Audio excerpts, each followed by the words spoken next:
So this guy was part of a hockey family legacy, but he died in disgrace where he should have served severe jail time for being a crook, a carpetbagger, and an embarrassment to the Toronto Maple Leafs. No matter how you slice it, Stafford Smythe was a crook at the end of his life, and he passed away before his trial could even start.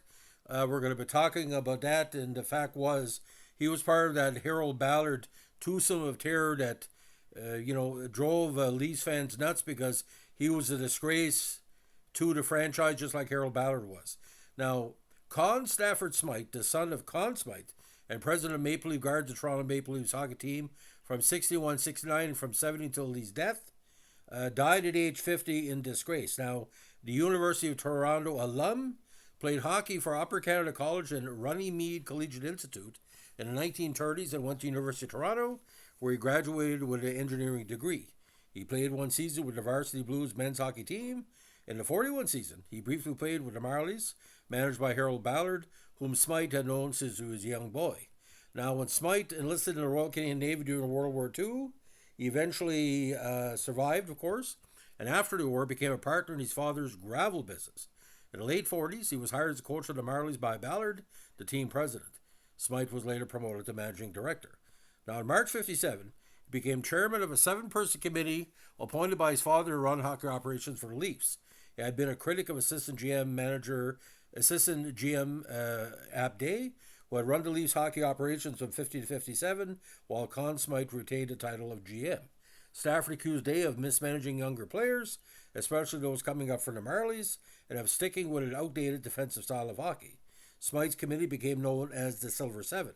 Initially, all members were in their 30s or early 40s, but before the end of the year, 54-year-old Ballard was appointed to the committee to fill a vacancy, and then a downhill spiral began. Now, the committee hired Howie Meeker as general manager, but fired him before the start of the season, leaving the Leafs without a GM for the 58 campaign. Smythe, as committee chairman, was effectively the team GM that year. In 58, they hired Punch and Black to run hockey operations, while the committee focused on the business side. Now, Stafford frequently clashed with his father over the next few years. However, in November 61, along with partners Ballard and, of course, John Bassett, both members of the Silver Seven, Stafford Smythe bought control of the Leafs from his father, paying $2.3 million for 45,000 of his father's 50,000 shares. Conn later claimed he believed he was only selling the team to his son, but it's not likely that Stafford would have been able to raise the money on his own. Stafford succeeded his father as president of MLG and governor of the Leafs. Ballard, who had fronted most of the purchase money, became executive VP and alternate governor. Bassett became vice chairman of the Gardens board of directors. Now, the Leafs, who had gone 11 years without winning a Stanley Cup, won the trophy 4 times in their first 6 seasons under their new owners.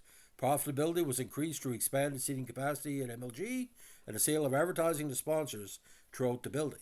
Stafford Smythe name appears in the Stanley Cup 5 times. 1932 as the mascot. 62, 63, 64, and 67 as president, all with Toronto. In 32, Smythe became the youngest person engraved on a Stanley Cup at age 11, basically because of nepotism. Now, following an RCP raid at a garden in 68, Smythe was charged with income tax evasion and accused, along with Ballard, of illegally taking money from MLG Limited to pay for renovations of their houses and other personal expenses. Now, just before the charges were laid, Bassett, who had succeeded Connie Smythe as chairman of the board in 62, argued to the board that Smythe and Ballard should be removed from their posts. Following an 8-7 vote of the board of directors on June 26, 69, Smythe and Ballard were both fired, and Bassett was appointed president of the Gardens. The move came just a couple of months after Smythe had fired him Locke after an unimpressive season from the Leafs. However, Bassett did not force Smythe and Ballard to sell their shares, and both men remained on the board. Heavy conflict of interest there. This proved to be a serious strategic blunder.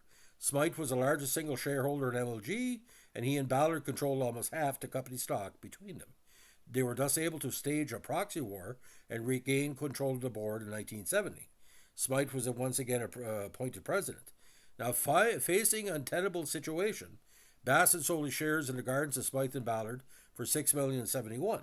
Ballard would be convicted eventually of tax evasion, but Smythe died of a bleeding ulcer at age 50 just before his trial was scheduled to begin. Ballard took control of the lease in 72, winning a battle with members of Smythe's family for ownership of Smythe shares. Now, the Stafford Smythe Memorial Trophy, awarded annually to the MVP of the Memorial Cup tournament, is named in his honor. Now, if he would have stood trial, I think this would be happening very similar to Harold Ballard's conviction. He'd probably get 1 to 3 years in jail and repayment. But we were hearing rumors. I was too young to at a journalist at the time, but my dad told me we're hearing rumors that it was more than the money that was quoted. He said the tax evasion could have been well past the low seven figure mark. Now, Harold Ballard, very corrupt individual, very self-centered, but Smythe had the wherewithal to get a bunch of people he could control, but also could benefit him. And from that aspect, I have to respect him.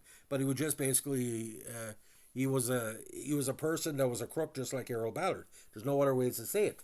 And when I say the Ballard curse on my podcast, Smythe's machinations are also part of that curse, because as long as Harold Ballard was running that team, the crazes that him and Smythe came up with, they basically wanted to run the Maple Leafs for their own ego, for the victory or the residence of championship, and to pad their own pockets, either directly or indirectly. And Harold Ballard, again, spent enough time in jail to justify that. Now, what did John Bassett do after that? Well, John Bassett obviously got involved in the different machinations in the WHA, tennis through Carling Bassett Seguso, the USFL and all that. And he was a good guy, and he motivated Donald Trump to seek out power through sports. He was sort of the mentor for Donald Trump, and you know how dangerous Donald Trump was when he was a football owner, because he put the prices up like crazy. Now, the idea about Harold Ballard using his early connections to keep his monetary going. We're going to go a little bit. We're going to go a little bit about his criminal trial. Now, in relation to the trial, he was the 49 counts of fraud, tax evasion involving $205,000. He was accused by the Crown Attorney of using funds of MLG, again to pay for renovations of his home in Etobicoke. Funds were also used to renovate his Midland College, to rent limousines for his daughter's wedding in '67, and to buy motorcycles for his sons, passing off the expense as hockey equipment for the Marlies, as well as placing money belonging to the corporation in a private bank account that he controlled along with Stafford Smythe. And again, Ballard pled not guilty to all charges. Now, Ballard was eventually convicted of 47 of the charges. 2 months later, in the early 1970s, he was sentenced to 9 years in a federal pen. After a brief stay at Kingston, he was moved to a minimum security facility that was part of Millhaven. He finished his sentence at a halfway house in Toronto and was paroled in 1973 after serving a third of his sentence. After his parole, he stated that prison life was like staying in a motel with colored television, golf, and steak dinners. Ballard even claimed to possess photographs of himself drinking beer with corrections officers and wearing one of their uniforms.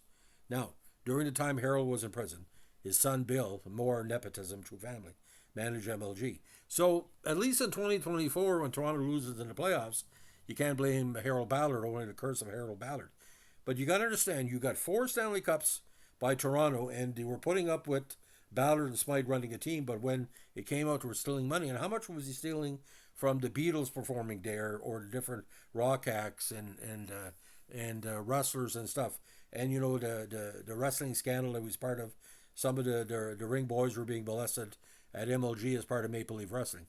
Ladies and gentlemen, what people don't know about the Leafs in 2024, there are only a bunch of nice-looking women with big tits with 200-pound jerseys on, jumping up and down for, Austin Matthews. That ain't the Leafs. The Leafs I grew up with were fraud, corruption, graft, and egotism. And like I said, there's a reason why they didn't win one. They were still building their team like they were in the 60s. But like I said, it was the curse. What goes around comes around, like I said. And nothing wrong with a beautiful Leaf fan with big tits jumping up and down, because that's what young women do.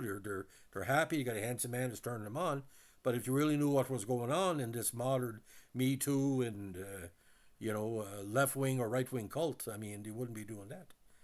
If you're a nice looking woman, 22 years old, jumping up and down because the grandfather of the Leafs did as bad as this, and his best friend was just as bad, would you be a Leaf fan? You don't. You don't see people coming to the Montreal Canes and say, well, the Molsons were corrupt and Ronald Corey was corrupt. I mean, and not say it's spotless.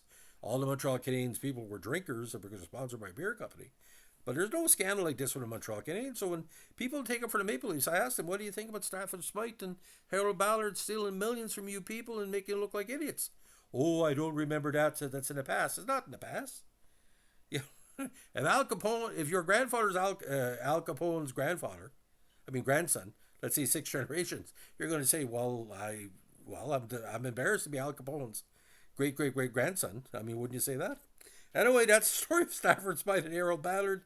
I only do these Maple Leaf podcasts every once in a while because I think of the many years they haven't won the cup. I still see Harold Ballard with that fucking devious smile getting interviewed by Adrian Clarkson and demeaning her or whatever female reporter it was. And he was original Donald Trump, by the way. He was worse than Donald Trump because at least Donald Trump got elected, right?